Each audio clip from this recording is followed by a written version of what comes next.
On this episode of Locked On Angels, Vladimir Guerrero Jr. said something this past week that caught the attention of Angel fans, and we're going to share what he said. Plus, we're going to recap yesterday's game and that 8-run inning against the Rockies. And we're going to talk about the potential lineup based off of what we saw yesterday. It's time to get locked on with Mike and John, and this is Locked On Angels.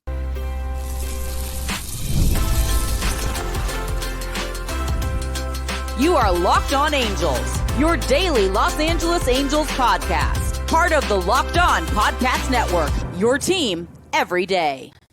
Thanks for making Locked On Angels your first listen of the day. You can find us anywhere you get your podcasts, including Apple Podcasts, Spotify, and SiriusXM by searching Locked On Angels. And if you'd like to get back to the Super Halo Bros for all the Super Halo content, here's some things that you can do. Leave us a rate and a review on Apple Podcasts. If you're watching on YouTube, hit that thumbs up button. And if you're not subscribed already, come over to YouTube and hit that subscribe button and become a Locked On everydayer. And whether you're watching or listening, come over to YouTube and leave a comment. It's one of the best ways to get in touch with us and be a part of the conversation. Happy Tuesday to you, and thanks for being here for this episode of Locked On Angels, where it's your team every day. You've got the Frisch Brothers here with you, a.k.a. the Super Halo Bros. My name is John, and that's my brother Mike. And my name is Mike, and that's my brother John. Hey, fourth season. Here's the host of Locked On Angels. We're gearing up for 2025. We're here 5 days a week, Monday through Friday, every single weekday, talking Angels baseball with you. On today's show, Vladimir Guerrero Jr. said something this past week that intrigued not just Angel fans, but all of MLB, but mostly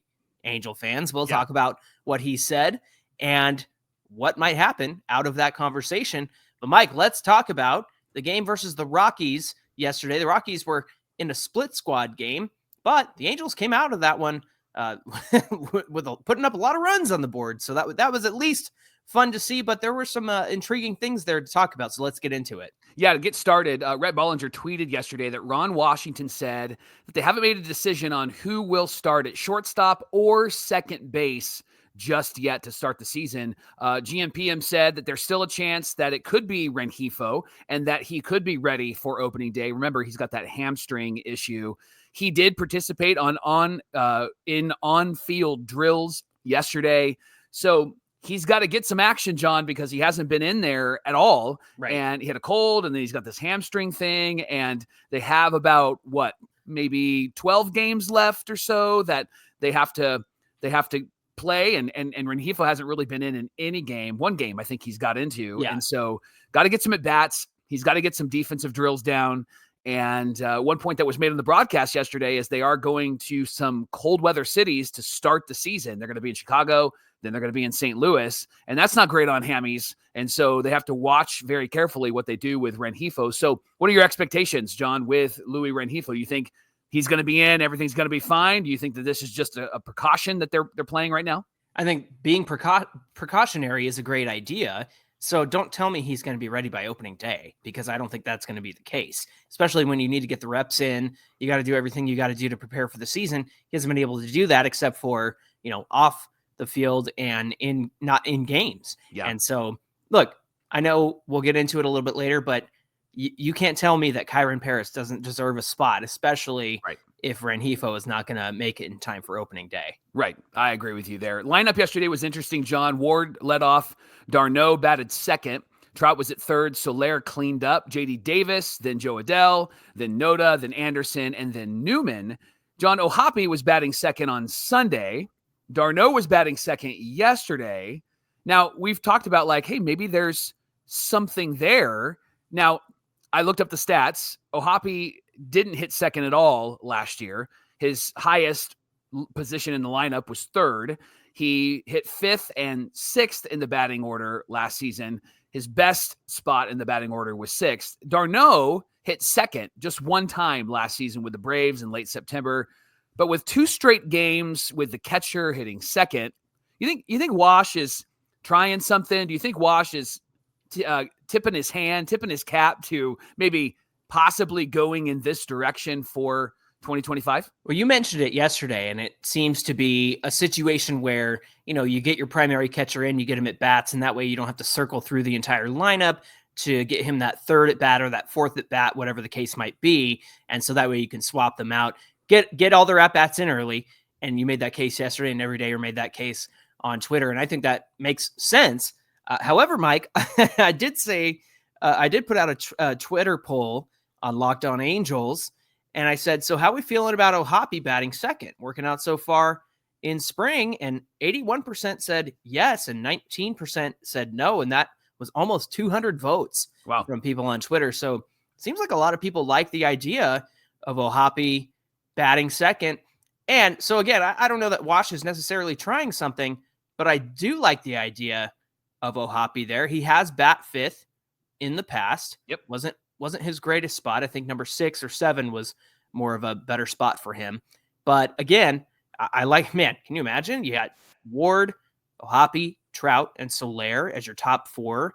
That'd be a tough top 4 to face to start a game for any starting pitcher. Right. Let's talk about the starting lineup for just a moment. Let's anticipate that O'Hoppe is hitting second. So Taylor Ward is going to lead off. Wash said that that's where he wants him to be in the lineup. And Ward said in order to be successful, he wants to maintain what he calls his A swing. It's a swing that he had at the start and at the end of 2022, the middle of 2023, and then he got back at the end of 2024. And you can see the effectiveness, John, of the A swing at the end of last season. He finished with a 284 batting average with 9 homers and an 898 OPS in his final 37 games. So we know he's going to lead off. O'Hoppe going to bat second. His best spot is number 6 in the order according to history. Then obviously it'll probably be Trout, then Jorge Soler. John, who bats fifth? Now I know Neto was going to be there. Wash said Neto will be there when he returns. But with Neto out, where do you put number 5 in this order? Who's there? Yeah, I don't hate the idea of either Shawnuel or Moncada there, just because of their penchant for getting on base, even through the walk. And I know that's mostly what Moncada has done this spring, but he did have a couple hits over the weekend, including a home run, a couple home runs actually, right? 2 home runs, I think. So, so Moncada or Shawnuel at fifth. I like the idea of quote unquote turning the lineup over, in the sense that you have another leadoff guy after your cleanup guy. And that way you kind of build that, leadoff guy, good hitter, power hitter order again with your 5 through 8. So I think Moncada or Shawnuel make the most sense there. And then number 6, probably if you have a lefty there, you probably want to go with a right-handed bat, maybe Adele. And then depending on what you do with Shawnuel or Moncada at 5, the opposite will be at number 7, probably. It'd be Shawnuel or Moncada. And then you have 2 left with a Kevin Newman and maybe a Rengifo in there somewhere. And so I think you probably, if Rengifo's healthy, he's probably hitting 9th, right? And going to be kind of a leadoff hitter for you. I think if Rengifo isn't healthy and they move some pieces around, you're probably going to have maybe a Kevin Newman at 9 and maybe a Kyren Paris at 7 or 8. Doesn't that make sense for him? Yeah, and especially with the power that's come along with his bat this spring. And again, this goes back to our conversation about, hey, put Trout in the leadoff spot, because you turn that lineup over, right, and you have a 8 and 9 on base for him. I think that's a really good thing. But you know what, Mike? Honestly, I think Taylor Ward has the same capability as Trout. When he gets a pitch in the strike zone, he don't miss. And I think that Taylor Ward has been, historically, he's been very good at not missing pitches in the zone that he should be swinging at. So let's get to this game that happened yesterday. It was the first start of the spring for Chase Silseth. We have seen him in games, but this is the first time he actually went out and started a game. 4 innings, 5 hits, walked 1, struck out 4. He gave up 3 earned runs, 2 in the second and 1 in the third. And it felt like a go out and work on some things kind of start. Mike, what did you see from Chase Silseth in this one? It felt like a Chase Silseth start where he would have a couple of really good innings, like he struck out a bunch of guys in the first, and then he really struggled in the second, gave up a lot of hits. He was able to manage some of the base runners, which was good to see from Chase. Kickoff.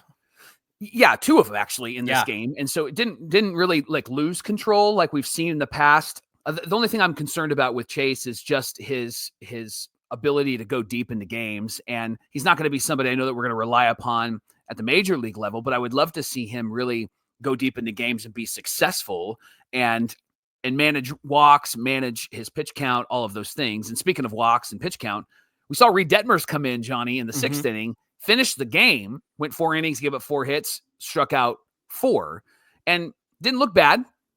Kind of a Reid Detmers, regular outing this spring, he was going against second string, third string guys. Right. And he did get there was a lot of contact. What I felt like he was doing yesterday was trying to really spot his fastball. What can I do with this fastball as opposed to my slider and I think it was a curve or a change he was throwing, but you could tell he was trying to figure out where I could spot this and then throw them off. He had one batter, I think it was a minor league guy for the Rockies, that just looked completely confused when he was up there. Yeah. And then I think what they caught on to was Reid was always starting with his fastball. And so that's why you saw 4 hits given up in this game in 4 innings, because the guys that got hits, they got hits off of that fastball. And it was either the first pitch or the second pitch of the at-bat. Yeah, very early in the at-bat for Reid Detmers. So again, not too shabby out of this one, especially with the way the Angels piled on. And offensively, it was great. Soler hit a home run. It was a moonshot, went out toward the trees in the grassy area. Kyren Paris hits a home run to left. And then in the same inning, the Angels bat around the order, Mike, and Kyren Paris comes up again and hits a double and then scores a run. So It was pretty great seeing him score 2 runs because of the home run and the double in this one. The Angels scored 3 runs in the 7th, nickel and dime in the Rockies, and then they get a grand slam from Sam Brown. So that was kind of exciting for him. And it was, minor league guy versus minor league guy, but hey, give it up to Grand Slam Brown. How about that? Halos ended up getting 8 runs in the 7th, and so they were able to win that game against the Rockies yesterday. Today's game, Kyle Hendricks is going out for his 4th start, and so far he's 2-0 with a 2.08 ERA in 8 2/3 innings, 9 strikeouts. That's more than 1 strikeout. Well, actually, no, that's about a strikeout per inning, Mike. So that's actually kind of interesting for a guy who's not so much a strikeout guy, more of a contact guy. What do you expect to see from him in today's game? I would love to see him go 5 innings. I think that would be like efficient innings. Yes. I think he's been pretty efficient so far this spring. I would love to see him go 5 and see what he can do in those 5 innings. John, he's been doing this against major league caliber talent. Right. And so I know that it's spring training. I know they're working on stuff, but it's great to see that he has been efficient and that his numbers are good. But I think it's the efficiency that we want to see more of, because we're talking a lot about the Detmers, Kahanowitz 5th starter spot. But the conversation we haven't had, because he's been good this spring, is the Kyle Hendricks spot. Does he become a long reliever for them? A lot of indications and things from Perry and from Wash are, no, he's in the starting rotation. We're not messing with that.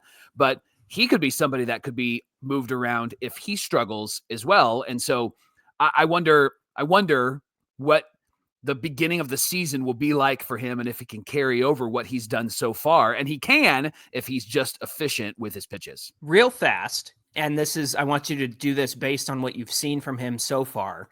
Remember when they signed him, the Angels, I forget who it came from, but they made mention that they noticed some things that Kyle Hendricks was doing wrong and struggling with the Cubs last season. And they noticed some things and they want him to change those things, work on those things. So how confident are you that it worked on a scale of 1 to 10? What do you say? I'm at a 7 right now, John. I think he's really been efficient. His release point's been the same. I went back and looked at some of 2016 Kyle Hendricks, and he's got a bit of a tighter windup. And his release point has been consistent so far this spring. So I think that what they noticed in him, perhaps he's working on, and perhaps they've started to figure out. Regular season will matter more, obviously, than spring training. And I want to see what he does in his first couple of starts. But if what we've seen so far is any indication, it seems like they're really working out some of the things that he struggled with last season. Hey, we want to thank you for making Locked On Angels your first listen of the day. Coming up, Vladdy Guerrero Jr. said something this past week that caught our attention, caught Angel fans' attention. We're going to share what that is coming right up. You can get the supplies you need from the site made for the skilled trades. It's supplyhouse.com. Whether you're into plumbing, HVAC, or electrical work, Supply House is the reliable way to order products online. Their easy-to-use website is packed with helpful resources and the latest products and all the info for those products to help you get the job done right. Plus, with a complete inventory of over 200,000 parts from over 400 plus top brands. You're going to find exactly what you need, delivered fast from coast to coast. And if you need help with an order, Supply House offers expert support and industry-leading service so that you don't have to talk to a robot. You can talk to a real person. And for the trade pros looking for an extra edge, their free Trade Master program offers exclusive perks like a dedicated phone line, can't beat that, free shipping, which is great, and discounts on every order. Thousands of skilled professionals are already taking advantage of supplyhouse.com, and now it's your turn. Join the Trade Master program at supplyhouse.com/TM and start ordering plumbing, HVAC, and electrical supplies in just a few clicks. Use the promo code SH5 for 5% off your first order. That's supplyhouse.com. This is the Locked On Podcast Network, where it's your team every day. Thanks for making Locked On Angels your first listen of the day. Mike, you surprised me with the tease from yesterday's episode, and I thought, what the heck did Vlad Guerrero Jr. say over the past week?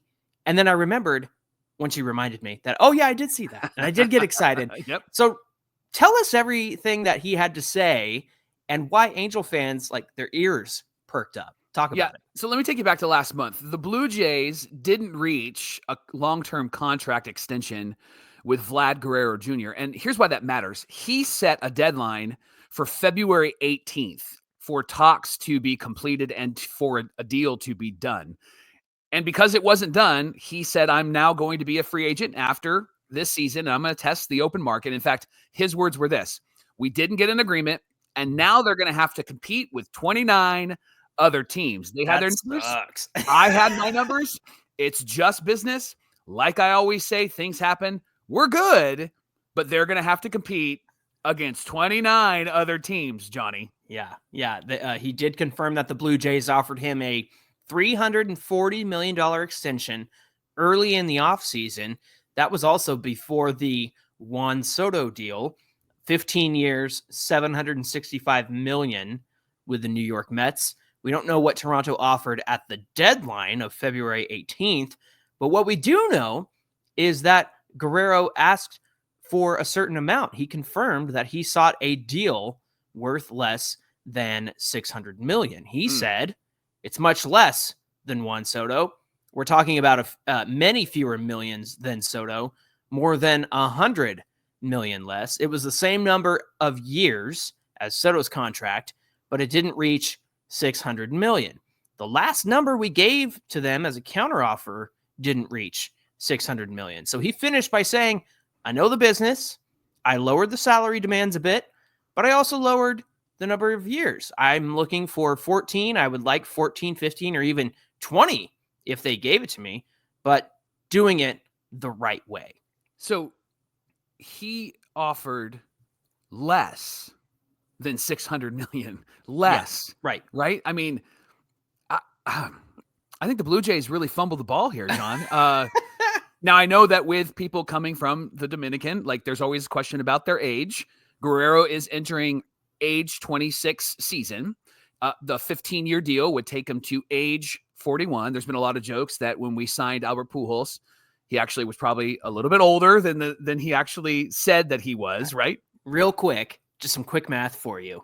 600 divided by 15 years is 40 million a year. Yeah. So if 600 was the ceiling, then this number, whatever he gave out, that was less than 600, it's anywhere between 30 to 40 million a year. That's a pretty good deal for Vladdy Guerrero. And let me just make it really wild for you.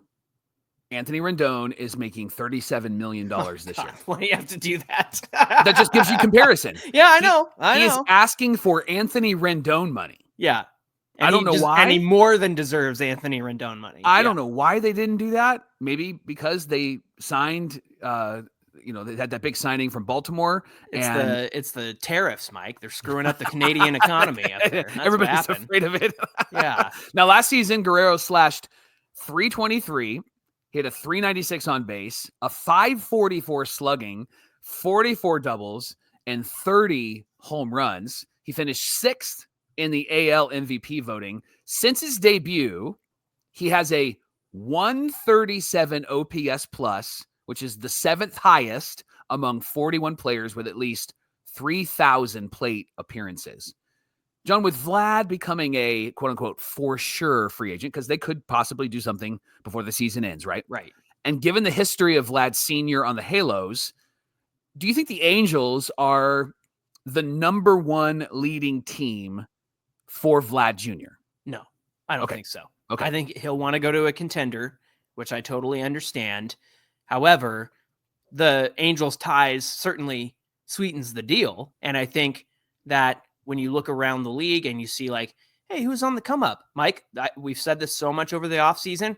The Angels need a narrative shifting season, and it has to happen in 2025. You know, I'm a proponent of them sneaking into the playoffs, but if they're not at least 500 this season, they have really shot themselves in the foot because of stuff like this. The fact that, you know, what was the reference we made over the off? Oh, it was Seth Lugo pitching for the Padres. They played the Royals, and Lugo was pitching against the Royals and went, that team's pretty good. Like, why is the record so bad? Like, these guys are pretty good. So what did Lugo do? He signed with them the next year and helped them have a 30-win increase over 2024.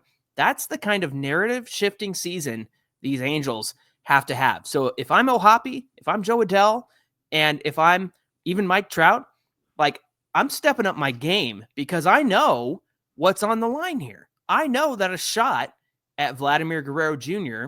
is on the line, and by extension, other free agents as well. But I know what's on the line here, and it's, man, we got to have some incentive for people to be here. Now, again, I think Vlad will want to be on a contending team.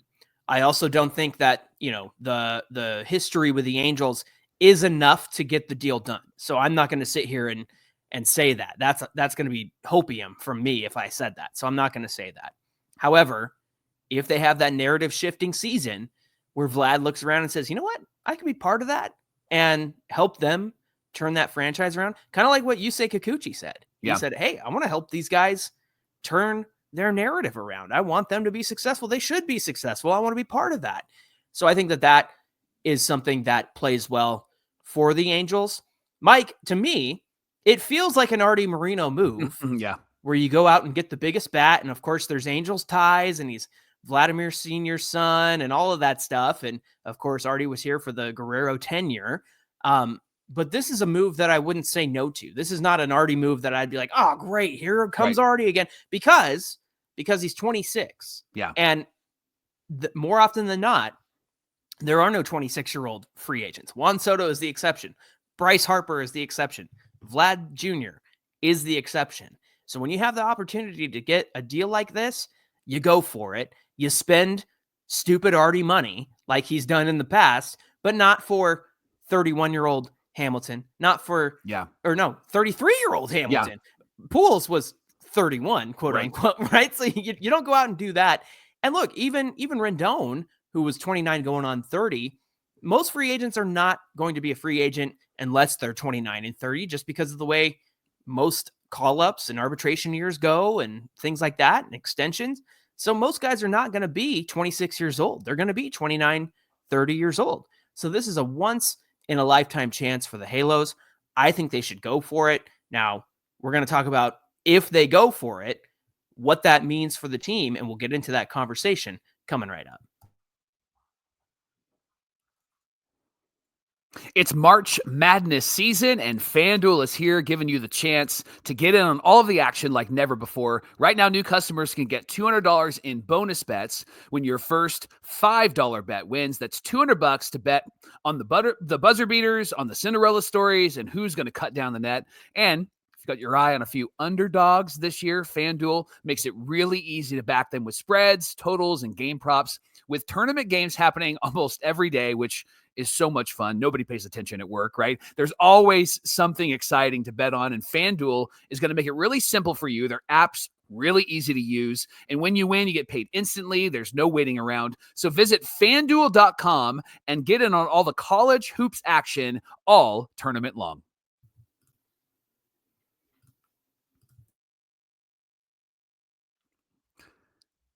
Hold on, you're muted. Oh, sorry, I'm muted. Probably because I was going to put my foot in my mouth. Do I have to preface this conversation with this is an if, it's a hypothetical, This, like, I feel like we try to have conversation. Like the other day, we talked about, hey, what's it going to take to even get to the playoffs? And there were so many comments of the Angels aren't going to the play. Well, yeah, maybe they aren't because it's going to take 89 wins. We actually had to do the math and figure it out. So now we're going to do a hypothetical. Ready?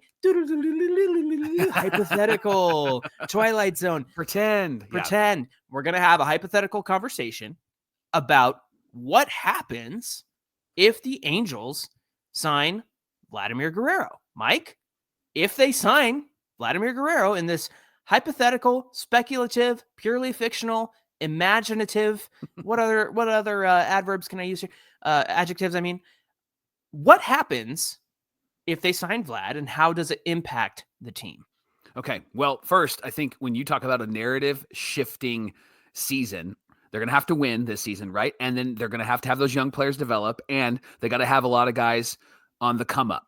I think that's one thing that Vlad's going to be looking at. Three things that Vlad will be looking at. As far as the team is concerned, let's talk about some of those young players, John. He's a first baseman. Vlad Jr. is a first baseman, which means that you got to do something with Nolan Shonowell. And Nolan Shonowell is not somebody that you go, well, hold on, pump the brakes. Let's figure out if we should get Vlad or if we should keep Nolan Shonowell, right? He's somebody that is easily movable, even if he has a really good year this year, right? Yeah. Sorry, dude. Like, yeah. In my scenario, you need to figure out the outfield. You need to figure out third base. And, there is a chance that Vladdy plays third base, and we'll see how that plays out over the course of the season with the Blue Jays. I think he's kind of wanting to do that to put himself on display. Now, knowing that they're going to have to compete with 29 other teams, maybe they don't give him as many opportunities over there, but that also would make him mad at the Blue Jays if he didn't allow him to do that. But back to Shonowell. Sorry, dude. You're in AAA. You're in AA. Like, if you get Vladimir Guerrero Jr., you're going to have to find a way to make yourself valuable in this lineup. Mike, he's going to have to hit 330. He's going to have like 20 home runs, right? He's going to, you got to be a hit for average guy. You have to do everything that we have been saying you need to do well for Nolan Shonowell. He has to do it this season. And if they ended up getting Vlad Jr., I'm still not sure he would be able to keep a spot. And I'm okay with that. I am more than okay with that scenario. Now, the potential of him playing third is really small. So let me just give you some numbers. He played third base just 12 times last season for 100 innings. He has a .941 fielding percentage. He had 2 errors and 34 chances. John, his career at third base, he has a negative 9.8 UZR, ultimate zone rating. His career at first base, he has a negative 6.8 UZR at first base. Now, the conversation could be like, well, Vlad could come in DH, but I think because he's so young, he'll still want to be on the field. Yeah. But we also have Jorge Soler and Mike Trout, right? Like, so we're not going to be able to just put somebody at DH and call it a day. And so I think a signing of Vlad Jr. means that he's playing first base. So what do you do? Put your GM hat on for a second, because you're more right on this show than I'm right when it comes to the players the Angels sign. What do you do with Nolan? Do you move him somewhere else? He's a left-handed thrower, right? So do you move him to... He's a right-handed thrower, he's a right-handed but thrower. He is a left-handed bat. Yeah, You're right. So do you teach him a different position? It seems like a natural move to the outfield, or do you package him and send him to another team with maybe a Taylor Ward to pick up a pitcher? Yeah, I mean, look, does Nolan Shonowell have a great arm? No, but does he have the arm to play second base? Yes. So the big question is, it's going to be the range, Mike. It's going to be what's his lateral movement? What's his ability to go left to right and right to left over there at second base? Can he do that? Well, you see a little bit of that with the range at first base. It's not fantastic. It's not the worst in the league either. He's a lot more mobile. He's a tall guy, not very quick, but again, he doesn't have the arm for the outfield, at least from what we've seen. Yeah. And also the arm to throw across the diamond at third base. So I think you have to rule both of those out. Now, he could certainly improve on that. Obviously, he's a very young guy, really tall, can get stronger with the arm strength and whatnot. But Mike, can I just throw this out there? Nolan Shawnuel feels like the perfect Tampa Bay Rays guy. Go trade to the Tampa Bay Rays. If they come sniffing around, you know that there's something about Nolan that you're missing, because every time the Rays make a trade, it's because they notice something about a player that your own team doesn't notice, right? And so perhaps they can get him to be that 300 average hitter. They can I was going to say he's got all that room at the Trop, but they're not going to be at the Trop. No. Maybe ever at this point, right? Because Yeah. they're working on a new stadium. Oh, that's so sad. Yeah. But anyway, all that to say, I have a feeling a team like the Rays would find interest in a Nolan Shawnuel. So I'm with you. I think you package him up and try to do something to enhance the roster that you have, and you're going to need some time to make that happen. What would you do with Nolan Shawnuel? I think I would package him, John. I think you want to put him in a package to get a pitcher, and I think you would want to see what you could get. You probably have to put him in with somebody else, a Taylor Ward, somebody like that, a Joe Adell, right? Somebody like that. It would just make sense, because then you could bring in, even if you bring in, John, somebody who's still in the minor leagues, but maybe ready to become a major league pitcher, I think I'd be okay with that, because I don't know if you can get an ace. I don't think you can get a big guy for a Shawnuel and a Ward or a Shawnuel and Adell. But I think that I would move him if you can get a Vladdy Jr. Now, one real quick question for you. Okay. Already said that he's going to lose $50 to $60 million this year, right? So let's just say that Vlad is like, yes, I want to go to the Angels. Yeah. Do you think that if Vladdy wants to come here, that Artie will make it work? Or do you think that the finances are going to get in the way? I would expect Vladdy being the only move. Like, you've got Anderson coming off the books, you've got Hendricks coming off the books, you've got young pitching that you don't have to pay very much coming up and having a year of more experience under their belt. You know, a year of Clausen, another year of Kohanowitz, another year of Aldeguerri. So that might be the situation. If Vladdy was the one thing that they did, and maybe some like relievers along the way, I could see that being the case. So yeah, that's the scenario I see it. I think that Artie is going to be the sentimental, again, he's going to try to make an Artie move. Will that win Vladdy? I don't think so, but I think that Artie would go for it, in my opinion. Now, would Perry go for it? If Artie says so, then I think Perry would do anything to help this team add somebody like Vladdy Jr. to this team. Hey, thanks for making Locked On Angels your first listen of the day. Now for your second listen, check out Locked On Fantasy Baseball with Dom and Matt. MLB fantasy draft season is here, and you can be the most informed fan and set yourself up for a league win. You can find their show on YouTube or wherever you get your podcasts. Hey, be sure you give us a follow on Twitter at Locked On Angels and at Super Halo Bros on Twitter and Instagram. Whether you're watching or listening, come on over to today's show on YouTube. Get in the comment section. We'd love to hear from you. Hit that subscribe button and help us out. Put us in front of other Angels fans who haven't found Locked On Angels yet, and get them ready for the season. Mike, what do we have on deck for Wednesday's show? Well, let's talk about Kyle Hendricks, John, because he's starting today, and okay. I would love to work through some of that off-season strategy that we just talked about earlier in the show. What did he work on? What is he noticing? What are coaches noticing about him? And what kind of impact does he think he can bring to the Halos? Let's talk about Kyle Hendricks tomorrow and recap the game tomorrow on Locked On Angels. All right, looking forward to that conversation. We hope you'll come back and join us tomorrow. Until then, my name is John, and that's my brother Mike. And my name is Mike, and that's my brother John. Thanks for being here with us, everybody, and we'll see you back here on Wednesday. Vlad Jr. is not going to come to this team. You guys are delusional. You guys are drinking the opium. Shut up.